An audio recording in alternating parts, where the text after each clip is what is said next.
сіздермен құрметті әріптестер, мен сіздерге көрсетейін мынау баскетбол әдісі атырау филиал жақсы бар. Оны сіздер сабақта қорытындылаған кезде балаларды ұстауға болады, осындай үшеуі бар, осындай бұл квадрат. Және осы топтың атмосфера жазып, балалар құрал кезінде нәтиже үкі салып тұрады. Көріп отырсыздар, осылай қалай қатардың балаларды көп жинайды, сол көп тиімді деген. Екінші әдіс бұл футбол ойыны, яғни жерден спорт командасы қақпа. Мықты болып тұрады. Сосын мысалға балалар көбейтесін айтып тұрасыздар, көбейтесін айтқанда мысалға қыздар олар ұрыстыруға болады. Қыздар жауап берсе, алдыға топтарын шашып тұрады. Сосын кімнің допына қақпаға дейін жетеді, сол топ жеңді деген сияқты. Келесі екінші әдіс бұл попкорн әдісі. Попкорн әдісінің нәтижелі тақырыпты атауы жасауға болады. Мысалға сан есім, зат есім деген сияқты. Сосын мұның артына стақанды қойсаңыздар болады. Скотчпен қаптап, сонда ол былай тұру керек. Яғни попкорнға арналған осындай карточкалар бар. Барлығы маркирован. Оның артына маркермен жазған өте ыңғайлы. Мысалға оны барлық сыйлықтарда қолдануға болады. Былай маркермен жазасыз ғой.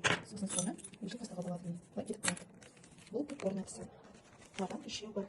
Келесі әдіс бұл чипсы әдісі деген. Балаларға өте қызықты. Яғни осы чипсының ішінде мына жерде қалташасы бар. Осы қалташаның ішіне осы чипсыларды салып қоясыздар. Яғни бұл сабақтың үй тапсырмасын сұраған кезде өте қызықты. Балалар осы жерде чипсыларды алып отырып, артына тұрған сұрақтарға жауап береді.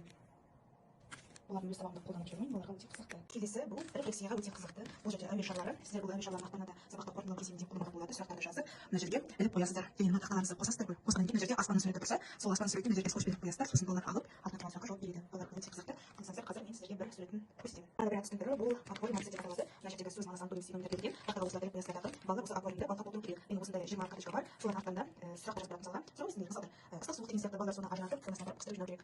Өте қызықты. Бір әдістің түрі бұл жұмыртқа жинау әдісі деп аталады. Мен бірақ әдісін видео ұмытып кеттім. Сіздерге бәрі қолдануға болады. Жұмыртқаны мына жерде қорап тұрады ғой, жұмыртқа салатын картон болады ғой, тепкіге сататын.